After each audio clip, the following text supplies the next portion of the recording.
জুরাইনে শহীদ রাষ্ট্রপতি জিয়াউর রহমানের শাহাদাত বার্ষিকীর দোয়া মাহফিলে প্রধানমন্ত্রীর অংশগ্রহণ। মাননীয় প্রধানমন্ত্রী তারেক রহমান শনিবার 30 মে বিকেল 4:30টায় রাজধানীর শ্যামপুর কদমতলী এলাকার জুরাইন বিক্রমপুর প্লাজা প্রাঙ্গণে বিএনপির প্রতিষ্ঠাতা শহীদ রাষ্ট্রপতি জিয়াউর রহমান বীরোত্তমের 45তম শাহাদাত বার্ষিকী উপলক্ষে আয়োজিত দোয়া মাহফিলে যোগ দেন।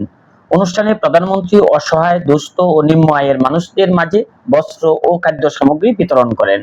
এ সময় বিপুল সংখ্যক নেতাকর্মী, সমর্থক ও সাধারণ মানুষের উপস্থিতিতে পুরো এলাকা উৎসবমুখর পরিবেশে পরিণত হয়।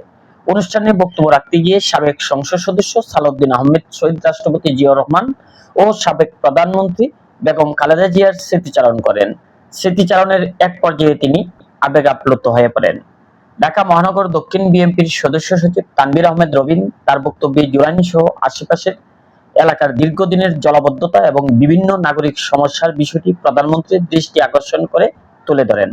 প্রধানমন্ত্রী তারেক রহমান তার বক্তব্যে দলের নেতা কর্মীদের উদ্দেশ্যে বলেন, নিজেদের গড় ও সংগঠনকে সুসংগঠিত করার পাশাপাশি শহীদ রাষ্ট্রপতি জিয়াউর রহমানের আদর্শ ধারণ করে দেশ ও সমাজ গঠনে আত্মনিয়োগ করতে হবে।